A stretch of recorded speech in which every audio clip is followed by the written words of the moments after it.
Okey, auzubillahi minasyaitonirrajim. Bismillahirrahmanirrahim.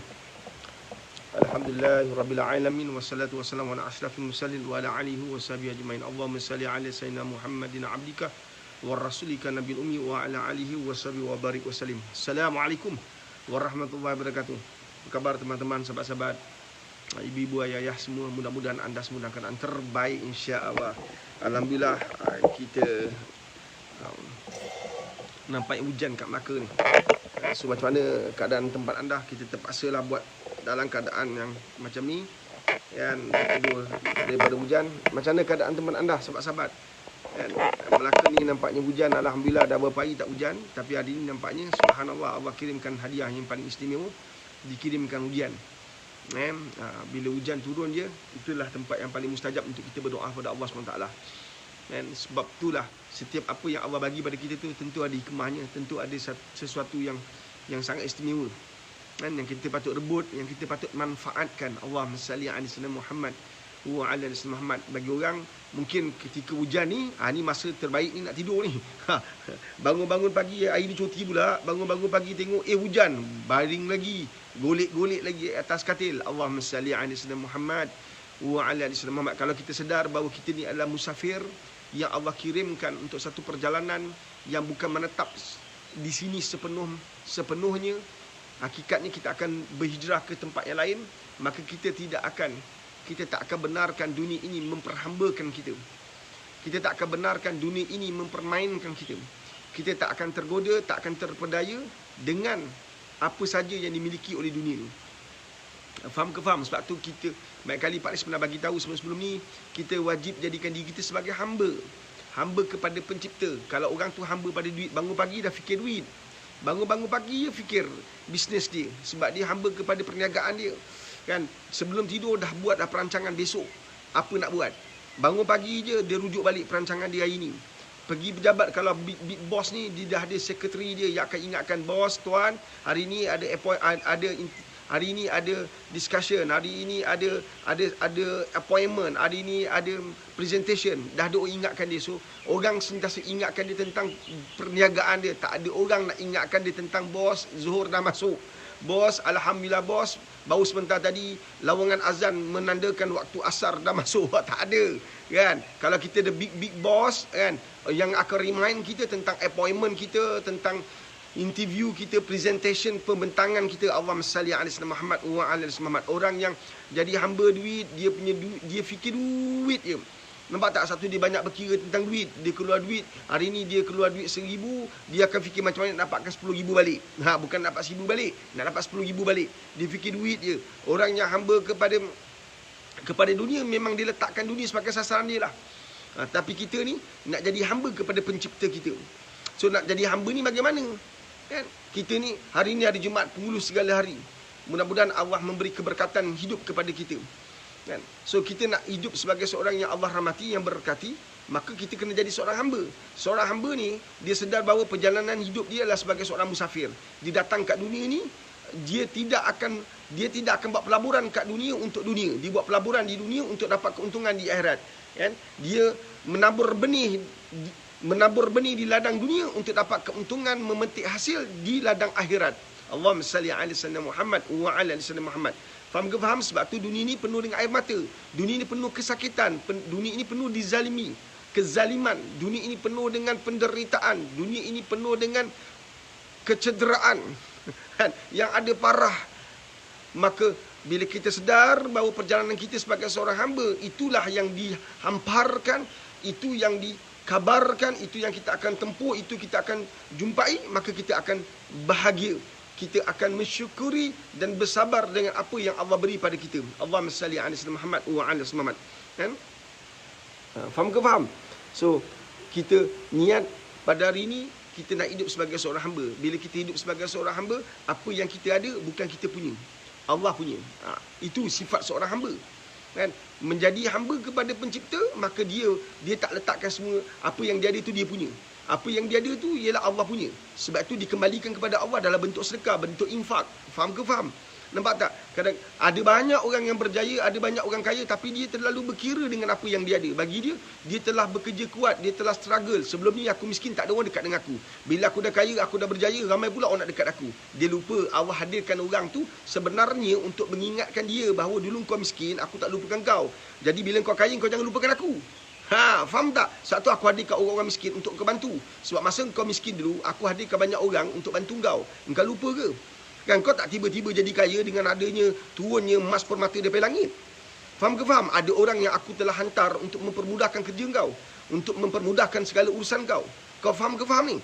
Bila kau buat pinjaman bank, kau buat pinjaman PUNB, kau buat pinjaman tekun, kan aku hantar pegawai-pegawai yang memudahkan kerja kau.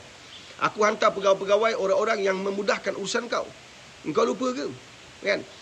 Allahumma salli ala Muhammad wa ala Muhammad. Faham ke faham?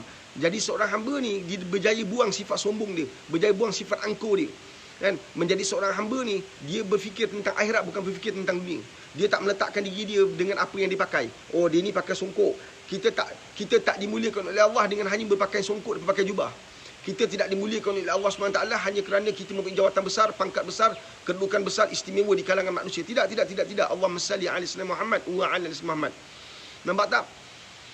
Jadi kita nak jadi seorang hamba yang Allah pandang, menjadi seorang hamba, dan kita nak lahirkan anak-anak yang juga hamba kepada pencipta. Pagi tadi subuh kalau tak sekolah, berapa ramai orang berjaya bangunkan anak dia untuk solat subuh berjemaah. Berapa ramai orang yang berjaya bangunkan anak dia untuk solat subuh. Subhanallah. Allahumma salli ala Muhammad wa ala Muhammad. Kita banyak ibu dan ayah, khususnya ayah, banyak ayah yang berjaya jaga amal, tapi gagal untuk membangunkan anak supaya jaga amal. Nampak tak? Ingat, di pada masa nanti, anak ni wataknya dua.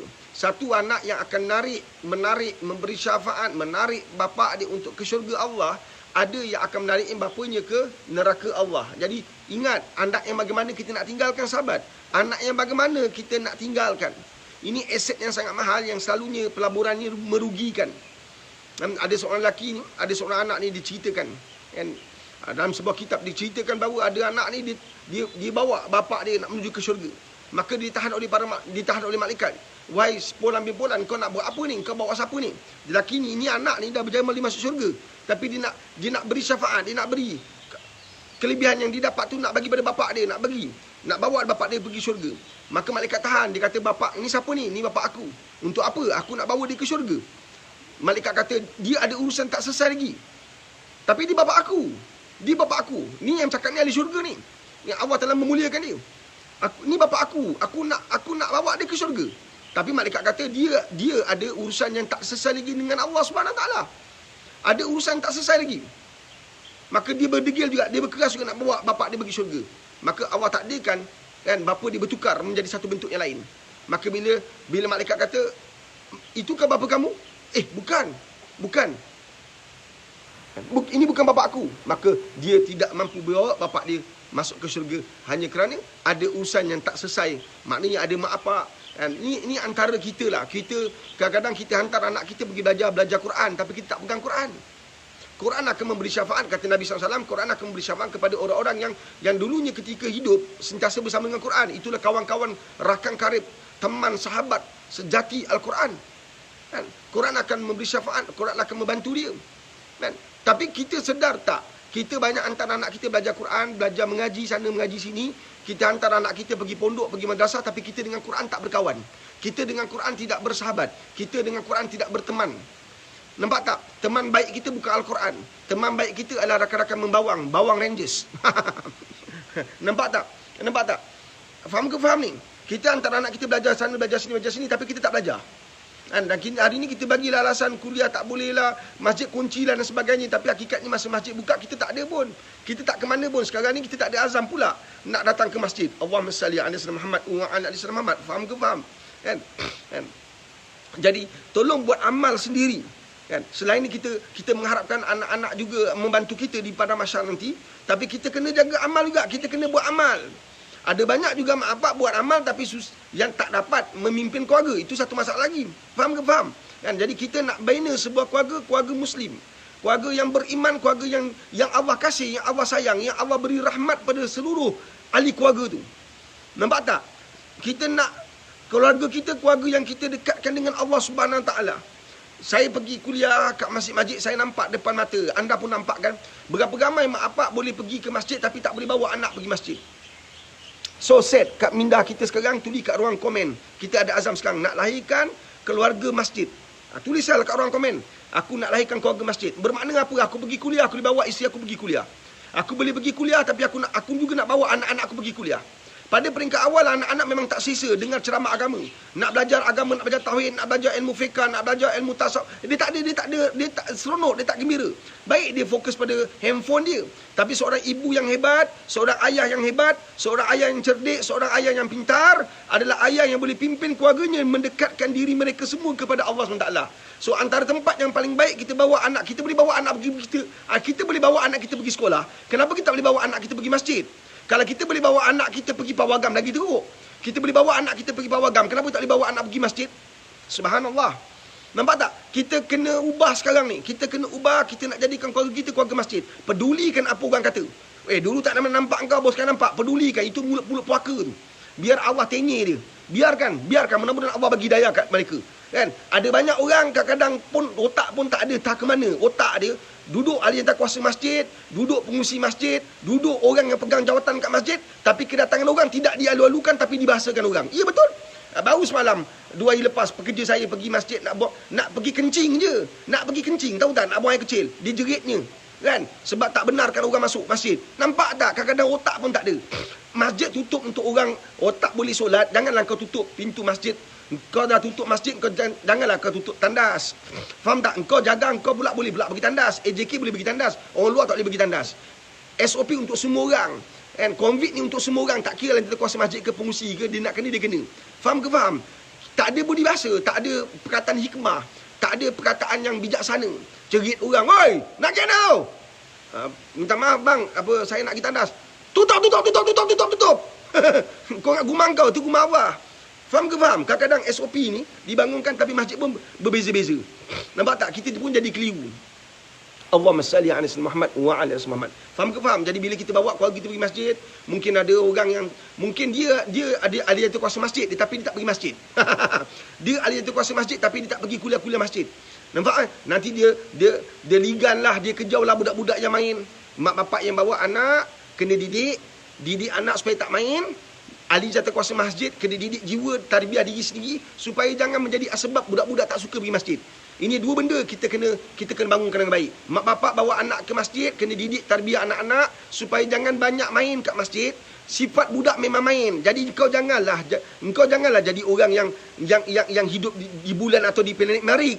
Budak memang main. Kalau budak pegang tasbih, kau terperanjat pula. Budak pegang Quran. Orang tua mengumpat, budak kau mesti terperanjat ni kan.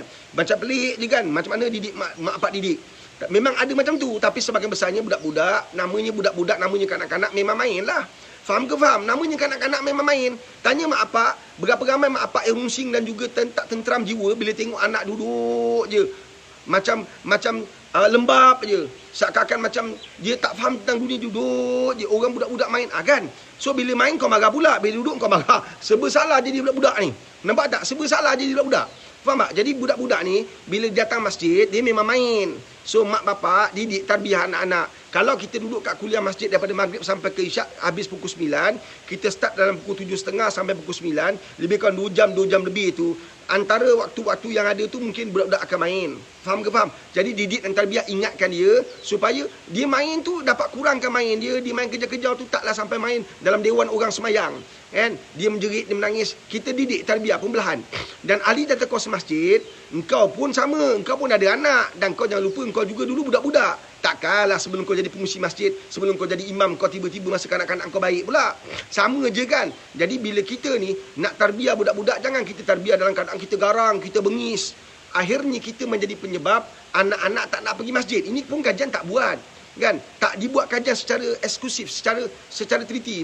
Kita mengharapkan dengan kehadiran Menteri Agama yang datang daripada pondok, kita mengharapkan benda-benda ini dapat dikupas satu persatu. Akhirnya masjid mesra alam. Masjid mesra manusia, masjid mesra masyarakat. Sebab kita dapati bahawa ini kisah benar lah. Kita takkan bawa live ni suka-suka berbohong pula. Kita dapati bahawa ada segelintir manusia yang diberi amanah pegang masjid, dia tak mesra penduduk. Nampak tak? Dia guna itu sebagai platform dia berkarya untuk menjadi pemimpin politik.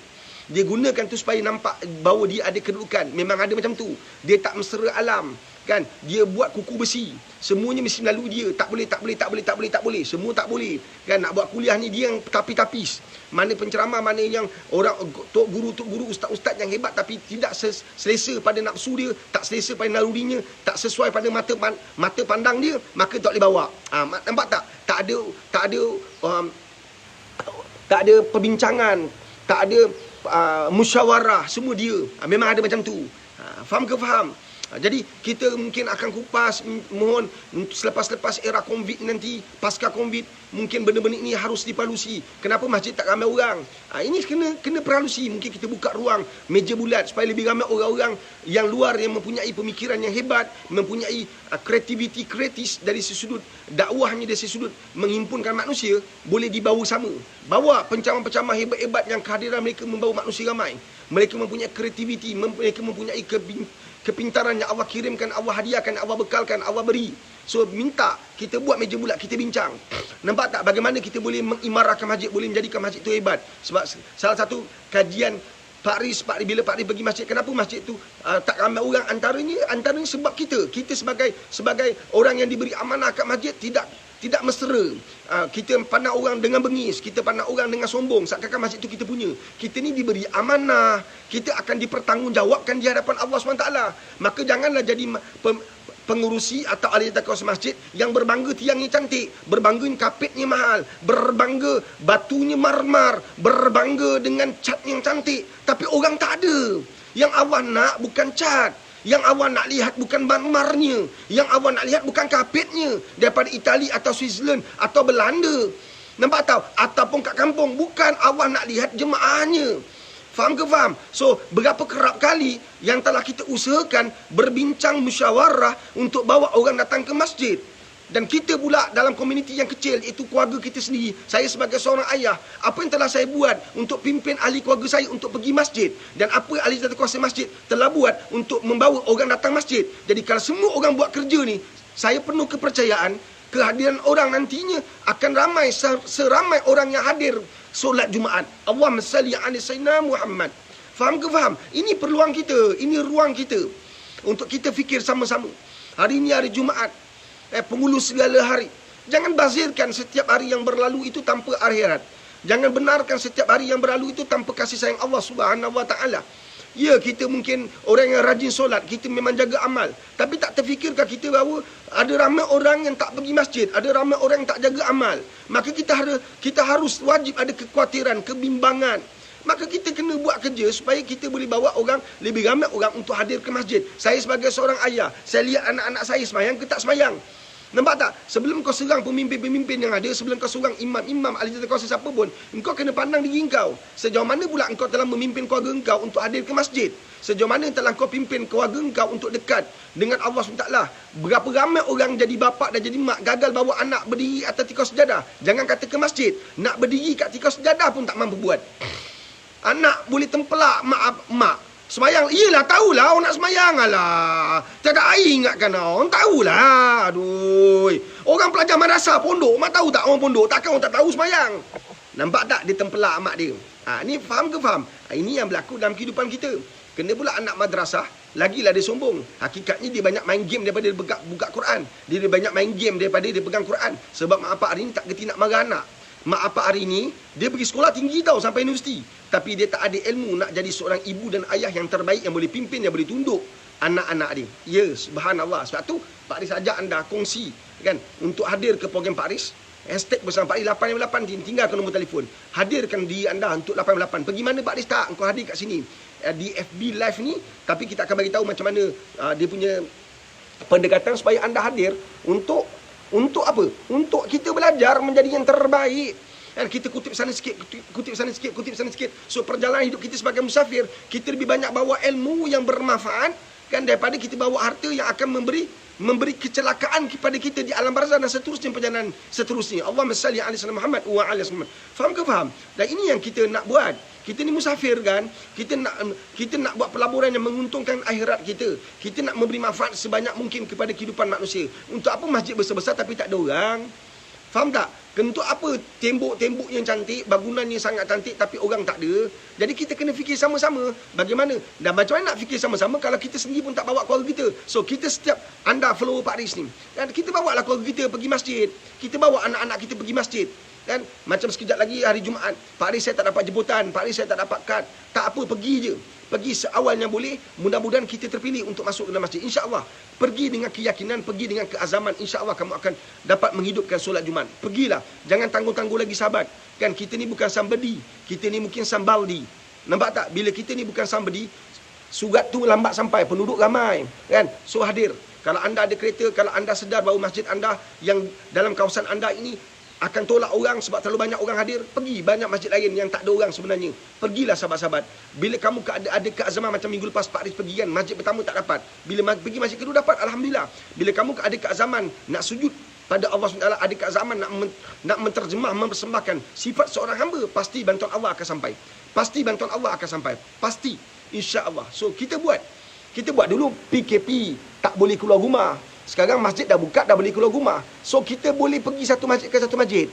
Yang penting kita ada usaha. Yang penting kita ada keinginan. Nampak tak? Kalau kita dah ada keinginan macam tu, Pak Riz percaya. Kan? Kita senang warming up untuk bawa seluruh ahli keluarga kita untuk datang ke masjid. Bila ada ceramah-ceramah agama, kuliah-kuliah agama, tak perlu tunggu penceramah-penceramah terkenal. Hadir baru kita nak bawa satu keluarga kita. Berkenal-kenalan. Bertaaruf dengan masjid lebih awal. Kan? Macam setiap hari Ahad ada kuliah hari Ahad, kuliah subuh hari Ahad. Bawa kejut anak bini hari Ahad. Kita kata lepas kita pergi kuliah ni kan kita minum sarapan pagi sama-sama. Subhanallah, cantik, menarik, indah, molek. Nampak tak? Kita pergi kuliah ni, kita pergi solat subuh, kan? Kalau orang Melaka, contoh orang Melaka, kan?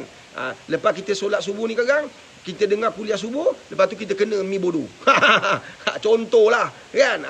Contoh, kan? Kat Melaka dia ada mi bodoh, kan? Pemilik dia kaya. Dia tak bodoh, pemilik dia kaya. Kan? Yang makan pun tak bodoh, sedap. Sambal sedap, telur dia sedap. Sambal sedap. Subhanallah, orang ada kelebihan. Kan? Orang yang ada kelebihan dimanfaatkan kelebihan tu. So anda yang ada kelebihan boleh bawa orang ke masjid, tolonglah bawa orang ke masjid. So Pak Riz ada kelebihan dalam live seperti ini, kan? Anda yang ada tolonglah share lah. Hari Jumaat, sahabat, hari Jumaat share lah. Share pada Allahumma salli ala sayyidina Muhammad wa ala Muhammad. Share lah sahabat-sahabat. Bila kita share, kan, mudah-mudahan ada ramai orang terfikir nak buat benda baik. Subhanallah, anda dapat manfaat daripada sharing anda tadi. Nampak tak? Kita ni dalam kehidupan banyak share benda-benda bukan-bukan. Kan? Hari Jumaat nak buat apa ni? Hari Jumaat apa? Hari Jumaat ni kongsi sikit. Kan? Nak buat apa ni? Hari Jumaat ni kita apa keutamaan kita? Ada soalan? Ada soalan? Kita pergi bersoalan yang pertama. InsyaAllah. Allahumma salli ala Muhammad wa ala Muhammad. Jangan ke mana-mana. Dengar soalan ini. Ada soalan sumber daripada PM. Saya ini tidak lekang menyokong saya. Perkahwinan melampaui 20 tahun disebabkan keadaan pekerjaan sepanjang 2011 hingga 2019. Saya kurang masa dengan keluarga. Bila kembali ke rumah, saya kerap tidak dapat mengawal emosi dan kurang bijak dalam menggunakan kata-kata. Keadaan kewangan saya pula hanya cukup-cukup. Lepas tekanan pada saya.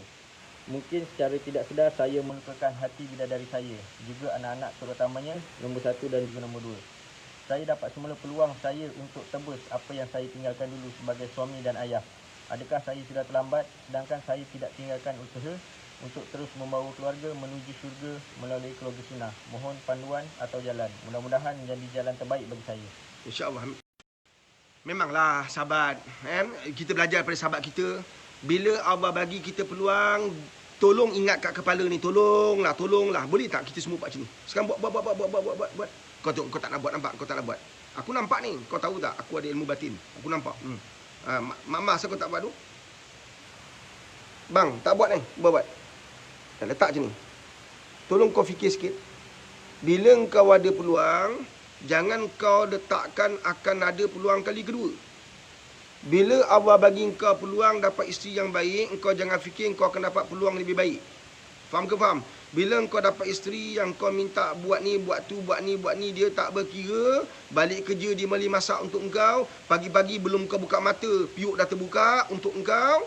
Kan? Jangan kau fikir ada peluang lebih baik lagi. Kau faham tak? Setiap peluang yang Allah bagi, kau patut ambil, kau patut rebut, kau patut rentap. Sebab peluang kedua, ketiga, keempat belum tentu ada, belum tentu lebih baik daripada peluang yang kau ada ni. Sebab tu dalam hidup ingatkan diri sendiri bahawa setiap masa yang Allah beri, tentu itulah yang terbaik. Kau jangan fikir akan ada masa lebih baik. Sebab itulah juga ramai orang terkilan. Sedih sebab apa? Dia persisihkan peluang besar yang dia ada dalam satu ketika dulu. Bila kamu ada isteri yang baik, anak-anak yang baik, kamu abaikan kerana kamu mengejar kenikmatan dunia, kamu mengejar untuk mencari pendapatan lebih besar dan lebih besar, lebih besar, kamu habiskan banyak masa di tempat kerja berbanding di rumah anda, maka akhirnya isteri rasa kecewa, akhirnya isteri cedera, akhirnya isteri tersentap. Bila kamu dapat peluang kali kedua, tentulah kerjanya lagi banyak, sebab nak rawat luka lebih susah daripada ketika dia tak luka.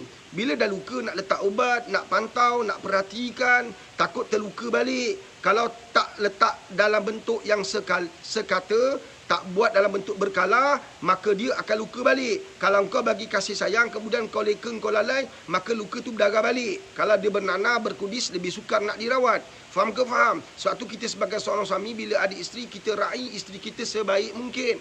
Tidak mungkin kita dapat isteri yang sempurna sebab kita pun haram jadah punya pegangai. Faham ke faham? Kita nak isteri yang sempurna tapi pegangai kita tak pernah sempurna. Kita nak isteri kita yang terbaik tapi kita punya pegangai tak pernah yang terbaik. Kita nak isteri kita dengar kata tapi kita dengan mak bapak kita pun tak dengar kata. Kita nak isteri kita yang patuh pada kita tapi kita dengan Allah sendiri kita lawan. Kita tak patuh dengan Allah Subhanahu Wa Taala. Sedangkan memberi rezeki itu Allah, yang beri rahmat itu Allah. Kita lawan dia, kemudian kita nak isteri yang terbaik. Kita kurang ajar dengan Allah, kemudian kita mengharapkan Allah kirimkan rezeki supaya isteri kita dengar kata kita, bicara kita, dan dia patuh, dia taat, dia hemat dan terbaik. Apa cerita ni? Nampak tak? Kita dengan Allah tidak ada adab, kemudian kita mengharapkan seorang isteri yang beradab, anak-anak yang beradab. Subhanallah. Allahumma salli ala sayyidina Muhammad wa ala ali sayyidina Muhammad. Kita dengan Rasulullah tidak beradab, kita dengan Rasulullah tidak membina cinta, tak membina ukhuwah, tak membina kasih sayang, tidak merantai kita dengan Rasulullah dengan cinta, kemudian kita mengharapkan isteri kita cinta kita. Mana boleh, sahabat? Nampak tak? Jatuh cinta pada Rasulullah, mudah-mudahan cinta yang terbina, yang terpaut, yang terhasil itu memberi kesan kepada perhubungan kita. Anak beranak, seluruh ahli keluarga. Allahumma salli ala sayyidina Muhammad wa ala Muhammad. Pada sahabat saya yang bertanya, ingat pesan Pak Riz ni. Pak Riz pesan diri Pak Riz juga. Bukan Pak Riz bicara maknanya Pak Riz terlalu pandai. Bukan Pak Riz bicara maknanya Pak Riz ni terlalu sempurna. Bukan Pak Riz berbicara bermakna Pak Riz ni alim berbolan. Tidak. Kita sampaikan. Kita mengingatkan. Ingat pesan Pak Riz ni. Setiap peluang yang datang, dah beruntung anda ni ada peluang kali kedua. Rentap semaksimal yang boleh. Mantapkan ukhuwah. Belajar daripada kesilapan yang lepas. Tebus balik kesilapan anda. Setiap manusia yang berdosa pada Allah ada peluang. Ada peluang bertobat sebab pintu tobat tak pernah tertutup, terkunci untuk kita. Begitulah perhubungan kita dengan isteri kita. Saya fokus pada isteri. Kalau isteri bagi kita peluang kali kedua, buat lebih baik daripada kali pertama. Malah kalau kali pertama kamu buat yang baik, buat lagi baik daripada kali pertama yang tak pernah buat silap. Contohnya, Allahumma salli ala sayyidina Muhammad wa ala Muhammad. Fokus 100% kepada usaha mendamaikan hati-hati yang terluka. Beli hati-hati mereka ini. Paling penting ABC, sahabat. ABC, ingat formula A, ingat formula B, ingat formula C. Apa dia? Bila kita nak bina perhubungan yang baik, mesti ada Allah dalam perhubungan itu. Setiap masa kita bicara dengan Allah, setiap masa kita banyak berbicara, banyak berbual dengan Allah, sampaikan apa yang ada dalam hati kita. Kita tidak boleh selamatkan perhubungan tanpa rahmat Allah. Kita tak dapat keluarga bahagia tanpa kasih sayang Allah. Kita tak boleh dapat isteri yang terbaik kalau kita tak dapat bantuan Allah Subhanahu Wa Taala. Sebab itu Allah itu mesti jadi dasarnya. Allahumma salli ala sayyidina Muhammad wa ala Muhammad. B, bicara dengan Allah, ada bicara dengan isteri dan anak-anak. Bila kamu tak ada masa bicara dengan Allah, maka kamu tak akan ada masa bicara dengan anak-anak. Dan bicara kamu kalau ada pun adalah bicara yang kosong, tak ada roh, tak ada kasih sayang Allah. Bila kamu berbicara dengan Allah penuh kasih sayang, maka Allah akan kirimkan kasih sayang itu dalam perbualan anda dengan anak-anak. Sebab tu kamu tengok, ada orang bila dia bicara, orang nak dengar. Kita tengok muka ustaz tu, kita tengok dia pun kita nak tengok lagi. Subhanallah, Allah muliakan dia dengan kemuliaan Allah Subhanahu Wa Taala. Nampak tak? Ada orang kita tengok, Allah mak menyampah aku tengok. Muntah darah kita. Nampak tak? Jadi jadikan diri kita adalah orang yang anak-anak tengok, anak gembira, anak bahagia tengok kita. Jadikan diri kita adalah orang yang bila kita bicara, bila kita bercakap, bila kita berkomunikasi, isteri dan anak-anak kita rasa nak dekat dengan kita, nak dengar lagi. Allahumma salli ala sayyidina Muhammad wa ala Muhammad. Bukan senang nak dapat kunci itu, tapi kuncinya ada pada anda semua. Buang ego, buang sombong, buang ego, buang takabur, buang riak di dalam diri anda. Nampak tak, kita sebagai seorang suami, kita sebagai seorang ayah, kita sebagai seorang ibu, kita sebagai seorang isteri, jawatan tu tak ada apa-apa melainkan kembali pada Allah Subhanahu Wa Taala. Berapa ramai wanita bergelar isteri Allah humban dalam neraka kerana dia gagal bertanggungjawab ke atas peranan dia sebagai seorang isteri. Berapa ramai orang menjadi suami Allah humban dalam neraka kerana gagal bertanggungjawab menjadi seorang suami kepada isteri. Dia gagal pimpin isteri dia. Dia gagal pimpin isteri dia. Nak kahwin 2, nak kahwin 3 lagi. Kan? Lagilah teruk. Berulang-ulang kali kena baling dalam neraka.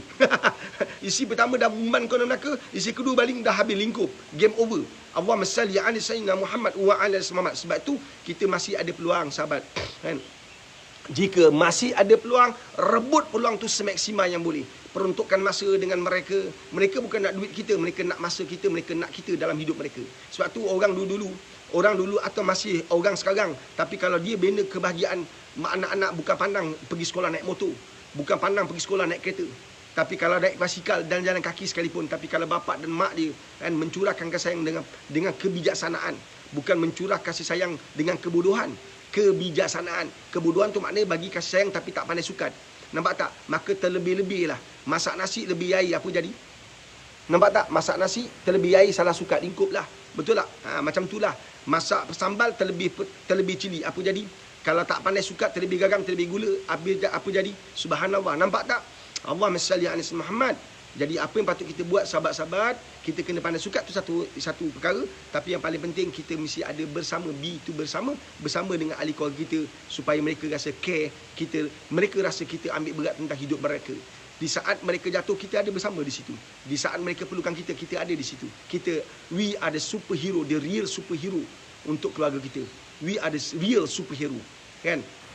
Kita adalah the real superhero. Maknanya kita ada setiap masa dalam hidup anak-anak kita. InsyaAllah anak kita akan jadi hebat, akan jadi kuat, akan jadi terbaik, insyaAllah. Kita bagi persoalan seterusnya. Ada soalan sumber daripada PM. Salam Pak Ris. Waalaikumsalam warahmatullahi wabarakatuh. Nak minta pandangan dan pendapat. Saya dan suami bukan dari negeri yang sama. Kami dua-dua orang luar. Masalah akan timbul setiap kali saya balik ke kampung saya. Suami seolah-olah tak suka saya berjumpa adik-beradik saya. Saya balik kampung dengan keizinannya 1 minggu. Tapi bila saya duduk di kampung, dia nak saya melayan WhatsApp dengan mesej hanya dengannya. Sedangkan saya di sini banyak kerja yang perlu dilakukan. Saya jadi buntu Pak Ris. Saya balik setahun sekali saja. Apabila berjumpa dengan adik-beradik dan keluarga, banyak benda yang nak dibincangkan. Sampai ke satu tahap, dia mendoakan yang tidak baik untuk saya dan keluarga. Nak pergi beraya pun dia tak izin. Apa yang perlu saya lakukan? Sampaikan anak saya sakit gigi, nak bawa klinik pun dia marah sebab pergi ke klinik tanpa bagi tahu dia. Minta maaf tau sahabat, ibu yang bertanya, isteri yang bertanya. Inilah masalah jiwa di kalangan isteri dan juga suami, masalah jiwa. Maksudnya apa? Bukan sampai ke masalah nak pergi ke psikiatrik. Ini masalah jiwa yang tak dirawat. Sebab apa kenapa ada masalah jiwa? Sebab kita ni hidup tanpa pegangan yang betul. Kita tahu kita Islam, kita tahu kita ada Allah, tapi kita tak bergantung pada Allah. Kita terlalu beremosional, kita terlalu ego, kita terlalu sombong dengan kedudukan kita sebagai seorang suami. Kehidupan tanpa memahami pasangan kita akan merosakkan hubungan. Kan? Perhubungan yang terbina dengan keegoan tak akan membawa kebahagiaan dalam rumah tangga tu. Kan? Kita sebelum kahwin dengan isteri kita, dia adalah hak kepada seorang wanita bernama ibu, dia adalah hak kepada seorang lelaki bernama ayah. Sebelum kita kenal dia, dia telah dijaga, dibelai dan diberi kasih sayang oleh bapa dan mak dia. Sebab itu, beri dia ruang untuk dia berkasih sayang yang telah terputus sebab kita ambil dia dalam kehidupan kita. Nampak tak? Nanti Allah ambil dia baru kau tahu tau. Baru kau tahu perasaan kau. Faham ke faham? Jadi, kita berkongsi kasih dan sayang. Kita jangan cakap bahawa isteri kita hak mutlak kita 100%. Subhanallah, kadang-kadang ada suami dengan anak pun dia cemburu. Dengan anak pun dia jealous. Kan? Si ibu ni peluk-peluk dengan anak lelaki, dia jealous, dia cemburu. Sebenarnya ini adalah perkara melibatkan jiwa, masalah jiwa. Nampak tak? Nak dibelai jiwa ni, nak dijaga jiwa ni, nak dirawat jiwa ni, dia kena bangun tengah malam buat tahajud. Kan? Lelaki yang ego, lelaki yang sombong, dia bukan saja sombong dengan manusia, dia juga sombong dengan Allah. Tahajud pun tak nak buat, bangun malam pun tak nak buat. Kan? Jadi macam mana kita nak samakan orang macam ni? Jadi puan kena sedar. Saya harap puan ada dalam live saya pada pagi ini. Puan kena sedar, puan kena faham. Dalam kehidupan puan ini, puan berhadapan dengan seorang suami yang ada masalah jiwa. Kan? Semua benda, saya ingat satu kes. Kan? Ada seorang isteri ni, dia bersedekah kat madrasah saya. Dia bersedekah satu amount. Kemudian suami dia dapat tahu dia bersedekah, suami dia maki, suami dia mengamuk, suami dia call kita, mengamuk, marah kita. Marah kita sebab kata isteri dia bersedekah tanpa pengetahuan dia. Jadi pening sebenarnya. Sepatutnya meraih isteri yang buat benda baik. Jadi lepas itu kita tahulah, kan, lelaki ini adalah orang yang nak semua benda melalui dia. Nak, sebenarnya tak perlu kita gambarkan pada orang kita ada masalah. Nampak tak? Sepatutnya kita rawat isteri kita dengan bijaksana. Bukan kita bagi tahu kat orang yang kita macam ni. Sebenarnya inilah perkara-perkara yang kita selalu langgar. Inilah perkara-perkara yang kita tak bijaksana melakukannya. Nampak tak, kan? So bila kita nak pimpin isteri kita, kita mesti ada ruang untuk, kita mesti bagi dia ruang. Dia perlu ruang untuk bernafas, dia perlu ruang untuk berkarya, dia perlu ruang untuk kehidupan dia sendiri. Faham ke faham? Dia ada adik-beradik. Dia berhak untuk adik-beradik dia. Dia ada hak dengan adik-beradik dia. Dia masih ada mak, masih ada ayah yang dia perlu tunaikan tanggungjawab dia. Ya, betul kita ada kuasa untuk menentukan boleh tak boleh, tapi janganlah sombong. Janganlah kita rasa bahawa dunia ni semuanya di bawah tunjuk kita. Kita kena bertolak ansur. Dalam hidup kita kena belajar bertolak ansur. Dalam hidup kita kena bertolak ansur, belajar bertolak ansur. Kan? Hidup ini perlu ada prinsip, tapi kadang-kadang kita kena pertimbangkan prinsip kita. Kalau tiba sesuatu perkara yang perlu kita pertimbangkan, kita pertimbangkan. Nampak tak? Contohnya ada seorang pakcik ni, kan, dia pergi bank. Ni kisah-kisah dululah. Dia pergi bank. Dulu dia pergi bank nak keluar duit. Bila dia pergi bank nak keluar duit, kan, dia bawa kad ATM, kan, tapi dia tak bawa kad dalam, dia lupa. Jadi kat cashier tu mengamuklah, marah dia. Pakcik, mana boleh pakcik nak keluar duit tanpa pakcik tak bawa AIC? Macam mana saya nak benarkan pakcik, apa ni, keluar duit? Tak boleh. Marah. Jadi orang belakang tu kata, "Dek, minta tolong adik, mana-mana yang boleh, encik mudahkanlah pakcik ni, kesian. Pakcik ni orang tua. Saya tengok lagi tadi dia tunggu lama tu tadi. Tolonglah." "Tak boleh, mana boleh. Ini peraturan bank apa semua." Lepas tu orang lelaki ni kata, "Cuba kalau bapa awak macam mana, awak akan usaha tak mudahkan ni." Kan? Akhirnya dia kata, pakcik ada kad, kan? Ada kad. Pakcik isi borang untuk transferkan duit tu. Duit nak keluar tadi tak boleh pasal pakcik ada isi. Pakcik transferkan ke bank. Duit tabung haji ni pakcik transfer kepada bank pakcik supaya pakcik boleh cucuk pakai kad. Akhirnya pakcik tu boleh buat. Nampak tak? Benda yang boleh dipertimbang, boleh bertolak ansur. Kadang-kadang jadi susah sebab manusia ni dia tak nak bertolak ansur. Dia fikir bahawa semua kuasa kat tangan dia. Nampak tak? Semua kuasa di bawah telunjuk dia. Jadi pening kepala lah. Banyak, saya sendiri secara peribadi, bila ada madrasah, jumpa banyak orang macam tu. Orang yang tak boleh bertolak ansur, orang yang fikir bahawa dia ada kuasa. Tak boleh. Saya lalui, baru-baru ni saya lalui tak boleh share lah tempat macam ni, kan? Tapi saya nak bagi tahu, kadang-kadang orang ada kuasa, dia punya sombong, subhanallah. Akhirnya dibenarkan. Selepas 3-4 hari kita merayu, dia tak boleh. Akhirnya dibenarkan. Punya zalim akhlak ni, punya zalim kesombongan dia tu, subhanallah. Ada manusia macam tu. Tapi cerita pasal agama terbaik. Allahumma salli ala Muhammad wa ala Muhammad. So pada puan, kan, saya cadangkan puan bangun malam, puan buat tahajud. Sebab manusia yang jaga tahajud ni Allah lindungi puan. Mudah-mudahan asbab puan bangun tahajud, puan jaga tahajud, Allah beri hidayah pada suami puan. Jaga tahajud puan. Perbanyakkan istighfar. Seorang lelaki dia diletakkan di makam yang sangat tinggi. Seorang ayah ni diletakkan di makam yang sangat tinggi, di syurga yang paling tinggi, diletakkan di tempat yang terbaik, paling tinggi. Maka ditanya pada malaikat, "Wahai malaikat, apakah aku punya amalan kat dunia biasa-biasa, tapi kedudukannya Allah letakkan ni sangat tinggi pada aku. Apa amalan aku yang aku setahu aku tak ada apa amalan yang istimewa. Amalan aku telah melayakkan dengan izin Allah. Allah bagi rahmat je ke atas hidup aku dapat syurga. Tapi apa amalan aku menyebabkan Allah angkat darjat aku setinggi ini?" Maka malaikat kata, "Istighfar anakmu. Anakmu sentiasa istighfar untukmu. Allahumma salli ala Muhammad wa ala Muhammad." Faham ke faham ni? Kan? Jadi ibu dan mana-mana mereka yang ada persoalan yang saya tak sempat nak jawab, ada persoalan yang kamu tak mampu nak tulis sebab rasa tak selesa dan sebagainya, kan? Perbanyakkan istighfar. Mudah-mudahan Allah beri kita satu pertolongan yang sangat mahal. Orang istighfar ni ada kedudukan istimewa.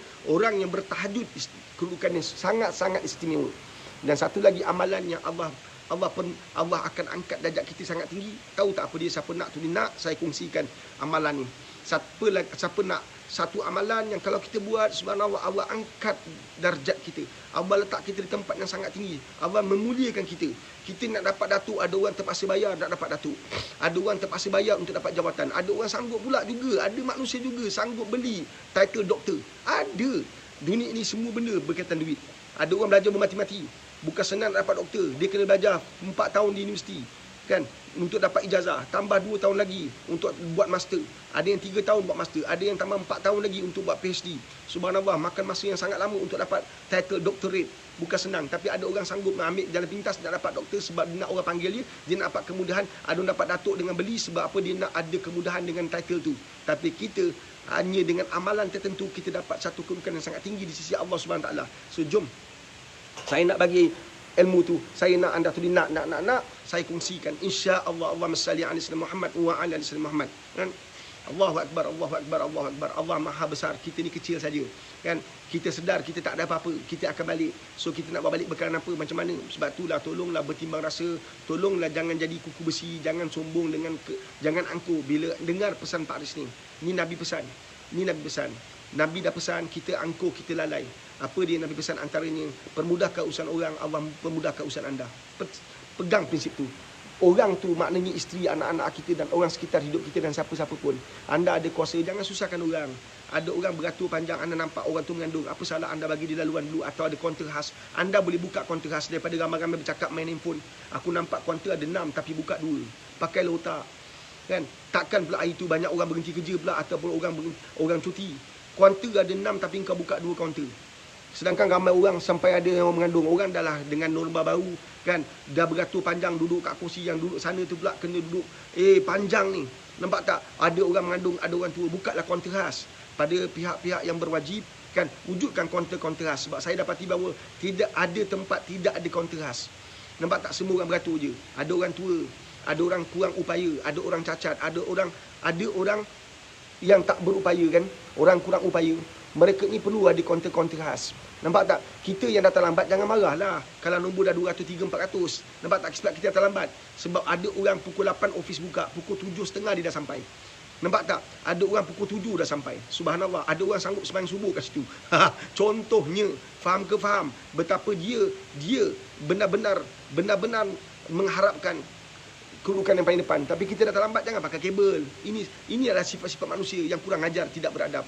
Engkau dah terlambat, engkau siap dapat minum kopi, makan roti canai, lepak-lepak kat kena, kawan kau cakap kau datang pukul 9. Nanti kau datang ke terus masuk je, kau jumpa aku.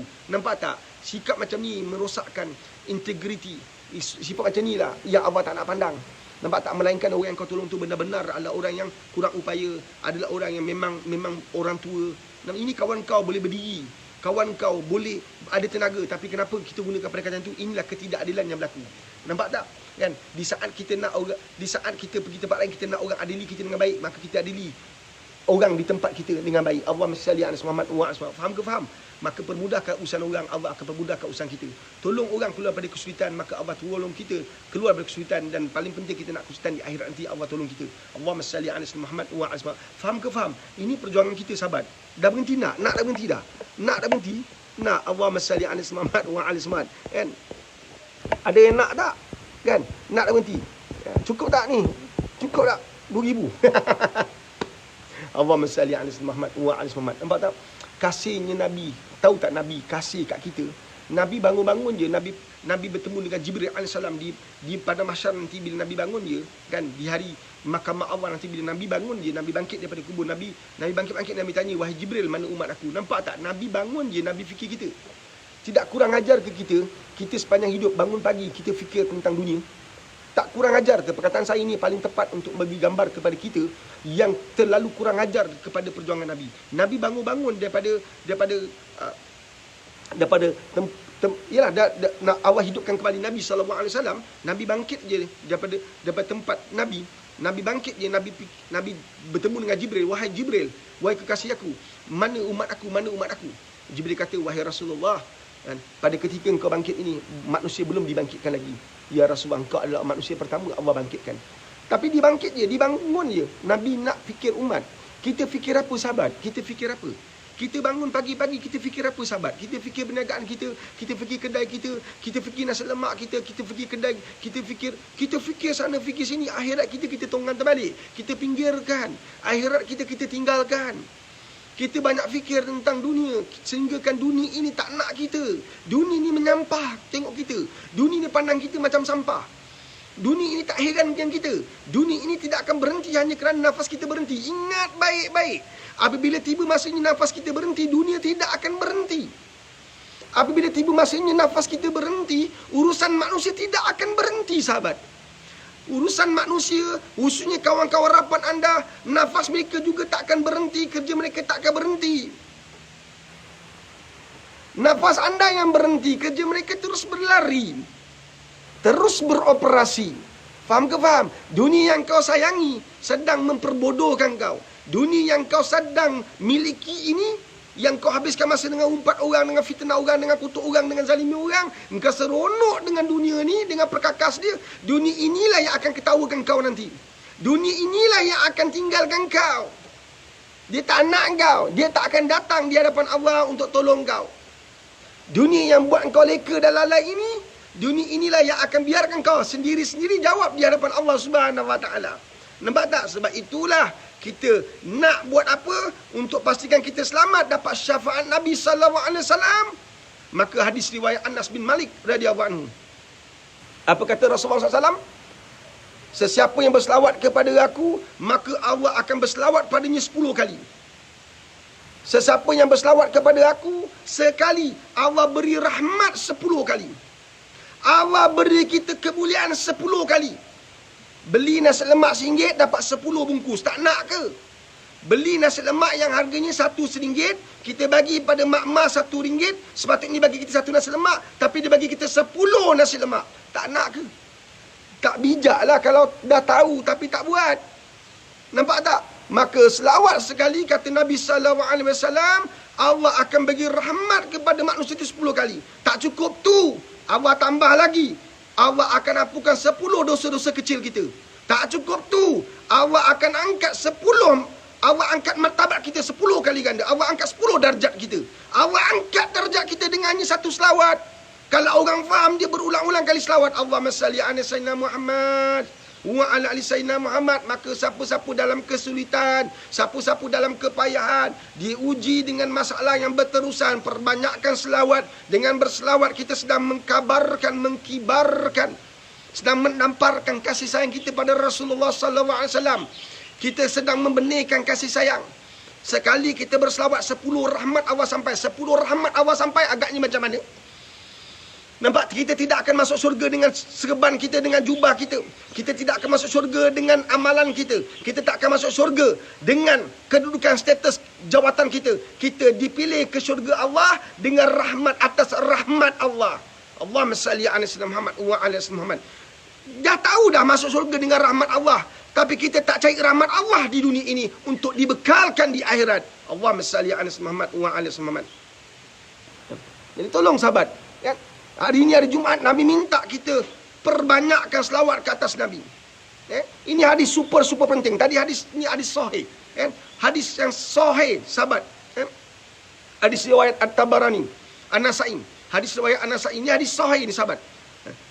Ini hadis super penting. Saya nak kongsi hadis ini, sangat penting.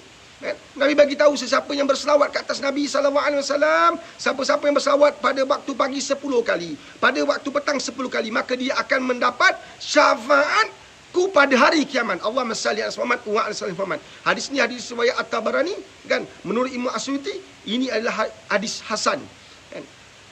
Sesiapa yang berselawat pada Nabi pada waktu subuh 10 kali, pada waktu petang 10 kali, sahabat, 10 kali saja.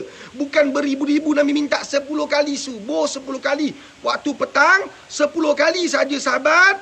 Maka dia akan mendapat syafaat daripada Nabi SAW di akhir kiamat nanti. Tak nak ke? Subhanallah. Nampak tak?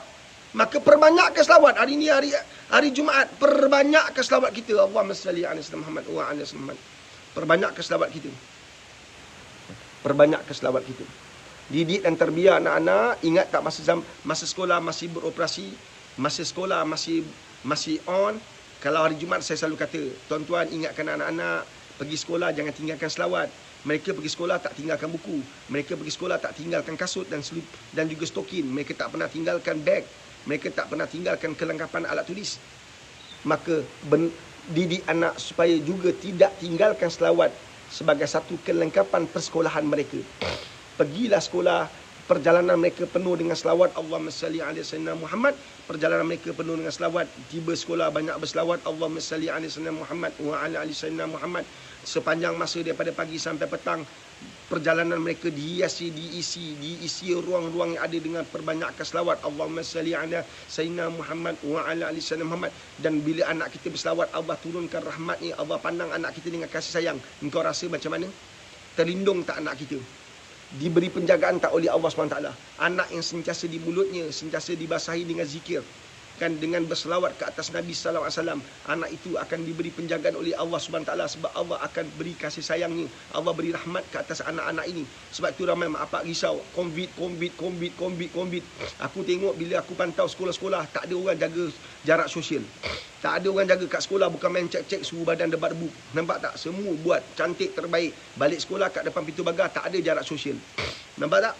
Jadi anak kita pada bila-bila masa boleh terdedah dengan virus COVID-19 ni. Nah, kat masjid alhamdulillah kita ada jarak sosial. Keluar daripada masjid tak ada jarak sosial, kan? Tapi saya nak bagi tahu ni, kan, maka didik dan terbiak anak kita yang dah form 5 dan form 6 tu yang pergi sekolah, yang terdedah dengan COVID-19, perbanyak keselawat. InsyaAllah Allah jamin kita. InsyaAllah Allah pelihara anak-anak kita. InsyaAllah dengan rahmat Allah, anak kita terlindung daripada 1001 musibah. Percayalah sahabat. Percayalah. Kalau kau tak nak percaya pada Allah, tak nak percaya pada Nabi, nak percaya pada siapa? Engkau boleh percaya pada KKM tapi kau tak nak percaya pada Rasulullah SAW. Pelik tu aku tengok. Nampak? Engkau percaya pada KKM tapi kau tak nak percaya pada Rasulullah SAW. Faham ke faham ni? Kan, kita percaya, kita patuh kepada SOP yang ditetapkan oleh KKM, tak ada masalah. Selagi tak melanggar syariat, kita dibenarkan ikut je, kan. Ada jarak sosialnya, pakai mask dan sebagainya. Dalam kereta tak perlu pakai mask, KKM kata. Nampak tak? Tak payah pakai mask lah. Yang kepening balik pakai mask dalam kereta, apa hal? Kan? Keluar bila bertemu dengan orang ramai kena pakai mask, ada jarak sosial. Kita patuh pada ni. Sekarang ni aku nak bagi tahu, ni satu perkara yang paling penting Pak Nis nak bagi tahu. Kau dengar betul, dengar betul.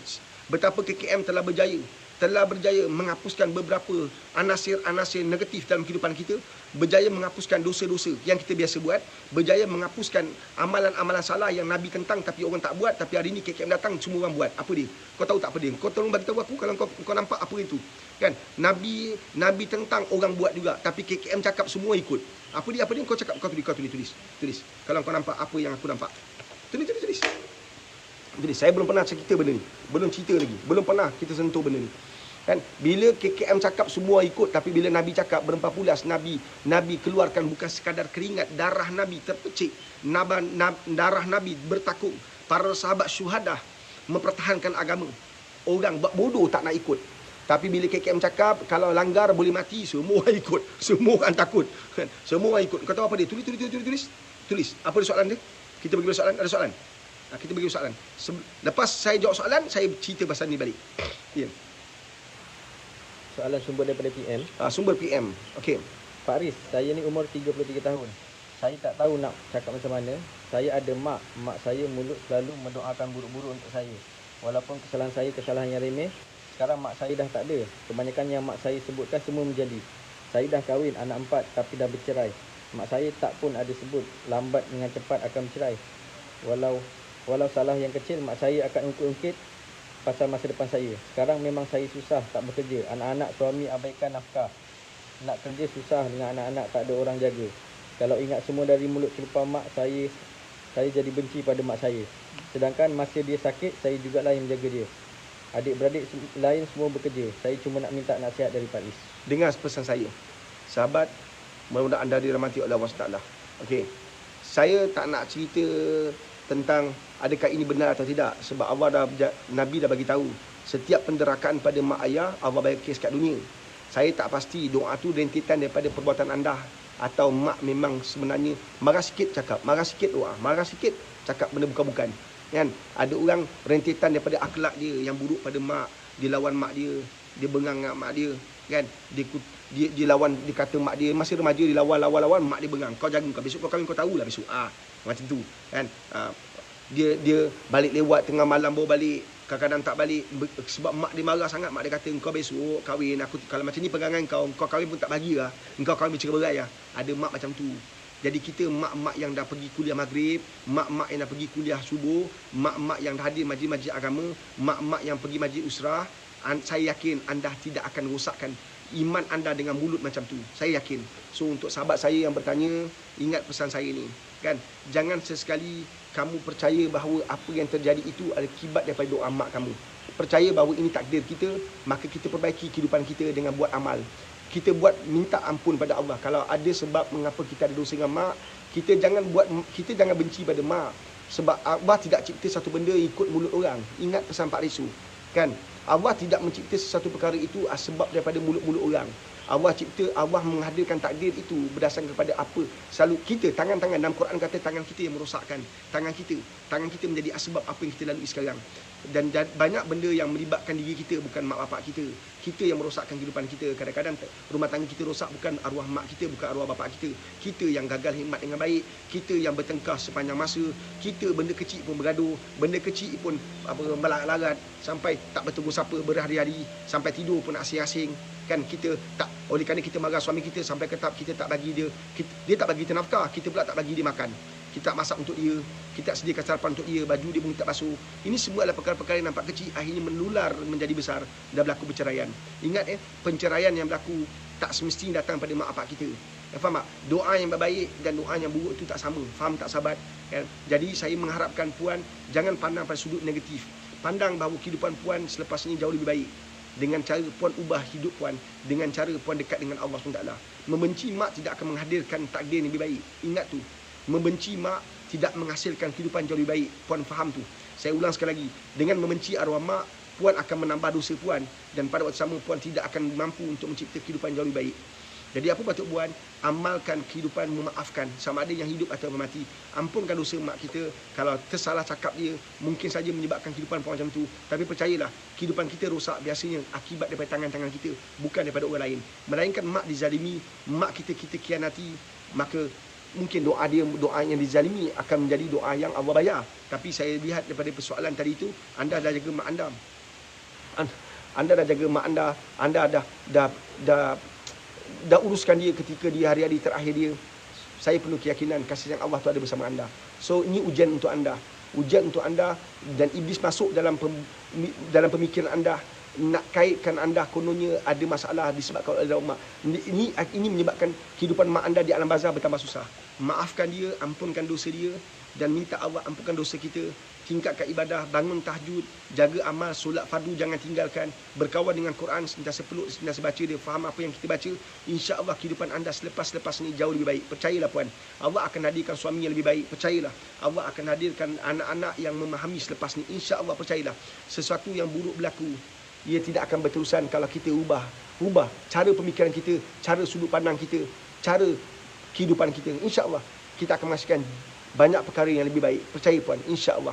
Okey? Boleh? Okey, ada soalan lagi? Okey, pergi soalan seterusnya. Soalan daripada Encik Kamarudin Fazlin. Ya, Encik Kamarudin. Salam Pak Riz. Waalaikumsalam warahmatullahi wabarakatuh. Boleh share petua amalan untuk anak STM 2020? Okey, sahabat, dari sisi sudut bahasa manusia, baca buku jadi pandai. Dari sisi sudut bahasa imannya, kan, menyerah diri pada Allah. Boleh faham? Dari sudut bahasa manusia, manjada wajada, usaha akan berjaya. Pergi tuition, pergi buat kelas tambahan, tak dapat, tanya cikgu. You must bring A's to get all A's. You must bring a few A's to get all A's. Asking, always asking. Sentiasa tanya cikgu kalau tak dapat. Nampak tak? Mesti ada aim, sasaran. Contohnya A lah, kan? Ini teknik-teknik yang saya guna pakai masa saya ceramah kat sekolah dulu, kan? Tetapi bahasa imannya ialah kita percaya rezeki itu datang daripada Allah SWT, maka kembalikan diri kita sebagai seorang hamba, kan? Didik anak anda yang form 5 itu untuk jaga amal, jaga solat fardunya. Itu perkara yang paling penting, paling mustahak, jaga solat fardu. Dan setiap kali sujud di solat fardu, sujud yang terakhir, minta bantuan Allah, minta hidayah, minta petunjuk, minta bantuan Allah SWT. InsyaAllah. Amalkan zikir setiap hari. Jadikan amalan zikir jadi amalan harian anda. Jadikan zikir itu sebagai amalan harian anda. Contohnya, anda banyak berselawat. Nombor 2, perbanyakkan zikir. Contohnya, la ilaha illallah. Contohnya zikir yang kita boleh buat. Antara zikir yang kita boleh buat juga ialah nama-nama Allah banyak. Ambil. Ya Zal Jalali wal Ikram, Ya Hayyu Ya Qayyum, Ya Razak Ya Fatah. Kamu setkan ayah, kamu setkan zikir-zikir yang perlu dibawa. Tak perlu banyak, tapi bawa zikir-zikir yang perlu dibawa oleh anak, nak dapatkan rezeki, ya Fatah ya Razak, ya Fatah ya Razak, ya Fatah ya Razak. Contohnya, amalkan zikir-zikir itu. Ya Allah, ya Allah, ya Allah, ya Allah, ya Allah. Contohnya, amalkan zikir, setkan dalam 4-5 zikir, termasuk wajibkan masukkan selawat dan istighfar. 2 zikir ni mesti masuk, istighfar dan selawat. Astaghfirullahalazim. Hati yang bersih memudahkan ilmu masuk, memudahkan kita jawab soalan, insya-Allah. Hati yang bersih, hati yang tenang, hati yang lapang memudahkan kita faham apa yang cikgu ajar. Faham ke faham? Hati yang bersih memudahkan kita berdiskusi dengan kawan dan kita mudah diberi kefahaman oleh Allah SWT. Untuk mendapat kefahaman lebih baik ialah kita jangan tinggalkan Quran. Jadi sahabat, masa zaman saya belajar dulu, ayah saya memang kita ada tadarus satu keluarga. Kita bertadarus satu keluarga. Atau setidak-tidaknya baca Yasin setiap maghrib. Baca surah Yasin. Baca surah Yasin. Jadikan amalan setiap hari. Amalan setiap hari. Maka bila kita baca surah Yasin satu keluarga dan kita berdoa, mana tahu doa antara anak-anak kita, doa kita, isteri kita, suami kita akan diangkat oleh Allah Subhanahu Wa Taala. Bila doa secara jemaah, dia jadi besar, insya-Allah. Pada waktu sama didik dan tarbiyah anak kita supaya dia kekal dalam dia istiqamah dalam ibadah dia. Nampak tak, dalam bahasa imannya, ibadahnya jangan tinggal dalam bahasa imannya. Sifat dia sebagai seorang hamba kepada pencipta dia jangan tinggalkan. Nampak tak? Jangan tinggalkan solat fardu. Kalau mampu sahabat, amalkan puasa Isnin Khamis. Alhamdulillah. Sebab saya percaya, kami di madrasah pun kami amalkan kaedah yang sama, Isnin Khamis. Sebab bila kita berpuasa, minda kita akan lebih terisi. Sebab proses untuk memproses perut yang asyik-asyik makan tadi tak akan berfungsi. Nampak tadi minda kita boleh proses maklumat yang masuk. Proses semua perkara yang masuk dengan mudah. Allahumma salli ala Muhammad wa ala Muhammad. Dan yang paling penting, kamu suami isteri sentiasa memaafkan anak. Setiap hari jadikan amal maafkan anak. Ya Allah, aku maafkan anakku. Ya Allah, aku maafkan anakku. Mudah-mudahan bila anda reda, Allah reda ke atas anak itu. InsyaAllah anak itu akan jadi terbaik, insyaAllah. Faham? Ajar dia juga untuk hormat guru. Jangan kurang ajar dengan cikgu, beradab dengan guru. Terlalu sopan, terlalu meraih, terlalu menghargai guru-guru. And guru-guru adalah insan yang patut dicontohi, dihormati. Alah Pak Aris, buat apa nak hormat dia bukan bagus. Bagus tak bagus, dia guru kita, kita wajib hormat dia. Yang lain serahkan pada Allah Subhanahu Wa Taala. Ada soalan seterusnya. Ada soalan sumber daripada WhatsApp. Ya. Boleh saya tanya zikir apa yang bagus baca semasa kerja? Sebab tempat kerja suami saya selalu diganggu orang. Suami saya tak boleh buat kerja. Nak doa untuk melindung diri dari gangguan manusia-manusia selalu berniat jahat. Tak bagi suami saya kerja. Dia dengki. Sampai mengadu kat orang atasan pun tak ada bukti. Harap sangat dapat bantu. Dan suami saya dapat kerja kekal kat sana. Puan, busuk hati, dengki, khianat, iri hati, cemburu manusia ke atas kita tidak akan berhenti. Ingat tu. Bila Allah hadirkan manusia-manusia itu dalam kehidupan kita, manusia, Allah telah letakkan puan, suami isteri dan seluruh ahli keluarga dalam radar pandangan Allah. Untung puan. Jadi untuk keluarnya daripada masalah itu, kita mesti dapatkan bantuan Allah, bukan bantuan bomo, pawang dan sebagainya. Terbaik puan, puan kena ada amalan zikir, puan kena ada amalan doa secara istiqamah. Kan? Amalkan surah Al-Fatihah, nak pergi kerja, baca surah Al-Fatihah 7 kali. Pergi tempat kerja sampai baca surah Al-Fatihah 7 kali. Istighfar berterusan, baca ayatul kursi 7 kali. Berselawat 7 kali. Baca 3 kul 7 kali. Amalkan ke tempat kerja macam tu. Istighfar berterusan puan kena beristighfar secara berterusan. Nak pergi kerja, amalkan surah Al-Fatihah 7 kali. Sampai tempat kerja, baca surah Al-Fatihah 7 kali. Baca ayatul kursi.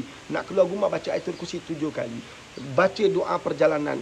Sampai ke tempat kerja, baca 7 kali doa surah ayatul kursi. Ayat 155 surah Al-Baqarah. Sampai ayat 13. Surah Al-Baqarah. Surah Al-Baqarah, ayatul kursi, kan?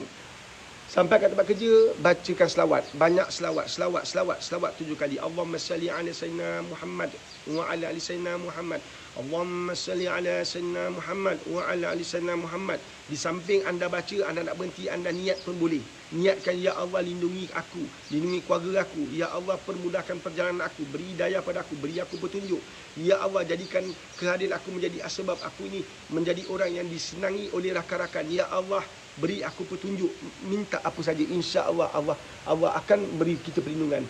Zikir terlalu banyak. 99 nama Allah tu semua adalah zikir. Boleh jadikan zikir. 99 nama Allah tu semua boleh jadi zikir. Ya Hayyu Ya Qayyum, Ya Zal Jalali wal Ikram, ya Qahar, Ya Qahar, Ya Rahman, Ya Rahim.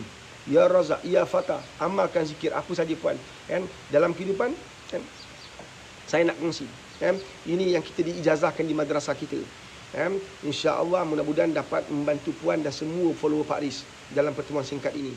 Amalkan zikir Allah, amalkan zikir La ilaha illallah Al-Malikul Haqqul Mubin. La ilaha illallah Al-Malikul Haqqul Mubin. La ilaha illallah Al-Malikul Haqqul Mubin. La ilaha illallah Al-Malikul Haqqul Mubin. La ilaha illallah Al-Malikul Haqqul Mubin. La ilaha illallah Al-Malikul Haqqul Mubin. Di madrasah kami buat 100 kali. InsyaAllah. Puan kalau boleh buat lebih, Alhamdulillah. Tak ada buat semampu yang puan boleh. Ingat tadi saya cerita selawat, 10 pagi, 10 petang buat amalkan selawat.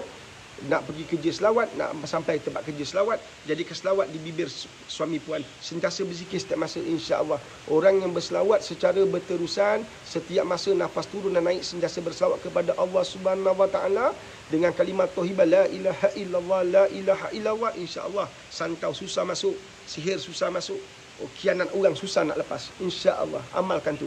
Insya-Allah tidak ada jin boleh kalahkan kita. Kita ada kalimah la ilaha illallah. Kalau jin tak boleh kalahkan kita, sifat-sifat manusia yang perangai macam jin pun tak akan kalahkan kita.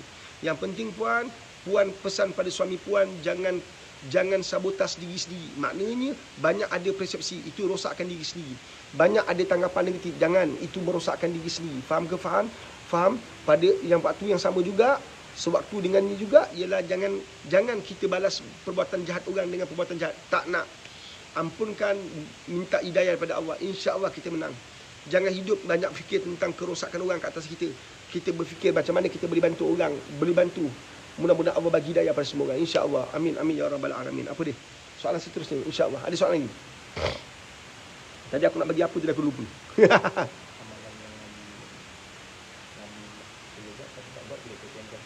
Ya betul. Masa datang COVID, kan? Menarik ni bagi saya. Kan? Satu part memang rugi besar untuk umat Islam, tapi satu part untung besar yang dalam perjuangan dakwah kita. Bila sebelum COVID datang, Nabi berjuang lama. Contohnya apa? Bersentuhan kulit tak boleh, bersalam tak boleh. Jadi bila ada COVID, alhamdulillah, maknanya couple semua tak boleh bersentuh. Couple semua tak boleh sentuh. Bang tak boleh, tak boleh awak, tak boleh awak. COVID bang, COVID. Tak boleh naik motor sama, jarak sosial tak boleh. Kena ada sosial. Kalau nak juga, maka mak power tu kena beli motor panjang sikit. Kan? Motor panjang sikit. Boleh faham tak? Motor yang ada 3 seat. Cakap power, kalau you betul-betul minat kat I, betul-betul sayang kat I, you beli motor ada 3 seat. Maknanya seat tengah-tengah tak boleh ada orang duduk. Maknanya ada jarak sosial dekat situ. Faham ke faham? Nampak tak? Ada jarak sosial. Tak tahu nanti pawagam macam mana. Ada jarak sosial ke tak pawagam? KKM di pawagam ada jarak sosial tak? Sebab di masjid ada jarak sosial. Allahumma salli ala Muhammad wa ala Muhammad. InsyaAllah. Sahabat, berpegang tangan tak boleh kan? Jadi ini dapat menghalang orang lakukan maksiat. Faham ke faham? Tapi dalam konteks kita yang dibolehkan, kan, kita dengan suami isteri apa boleh berpegang, tak ada masalah. Pegang je lah, kan. Kekalkan wuduk dalam setiap masa, insya-Allah. Kan? Dia ada satu protection yang sangat mahal. Kan? Bahasa imannya kita kekal dengan Allah, bahasa manusianya dengan ada wuduk, kita akan lebih ada keyakinan dalam perjalanan hidup kita setiap hari, insya-Allah. Okey, saya nak undur diri lah. InsyaAllah tuan-tuan puan, jangan lupa tinggalkan nombor telefon untuk kita hubungi anda. Program hashtag bersama Pak Aris 8/8. Jangan lepaskan peluang. Hadirlah dalam program FB live kita. Seperti hari ini, macam ni, ini free. So perempuan jangan risau. Kalau tak ada duit nak pergi program Pak Aris, program tu RM50. Sebenarnya program tu ialah satu cara tuan-tuan dan perempuan boleh bantu madrasah Pak Aris. Ada orang dia nak bagi sumbang macam tu je.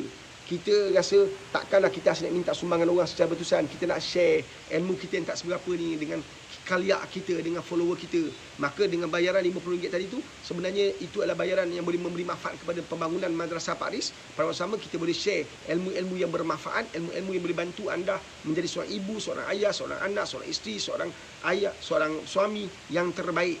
Majikan terbaik, sahabat terbaik, kawan terbaik, teman terbaik. Nak jadi yang terbaik, umat yang terbaik, hamba yang terbaik, insya-Allah. Supaya kita sisihkan peluang yang Allah bagi.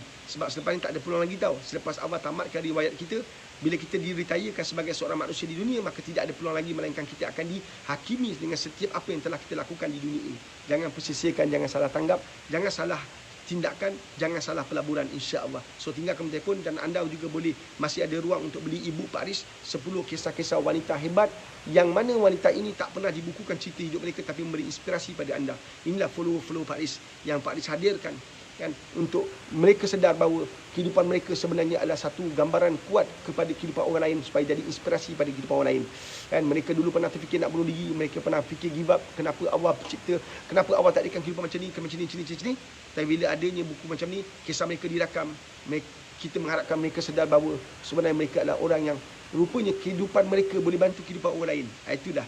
Nanti ini adalah siri yang pertama. Kita akan lahirkan siri-siri yang seterusnya melalui watak-watak yang lain. You all are my superhero. Kamu adalah superhero untuk banyak manusia di luar sana. Kehidupan kamu superb, awesome. Jangan pandang sesuatu itu penuh dengan najis. Pandanglah sebalik masalah itu ada kebahagiaan. Percayalah. Kan? Kesusahan macam mana pun kalau kamu berjaya rentasi, kalau kamu berjaya hadapi, kisah hidup kamu boleh dijadikan contoh kepada kehidupan orang lain yang sedang berhadapan dengan masalah yang kamu pernah lalui 10 tahun lepas, 19 tahun lepas, 20 tahun lepas, insya-Allah. Allahumma salli ala sayyidina Muhammad wa ala ali Muhammad. Faham ke faham? Pada sundur diri, mudah-mudahan Allah berkati perjalanan hidup kita. Insya-Allah. Salam Jumaat, perbanyakkan selawat. Insya-Allah. Okey? Terbaik. Bye.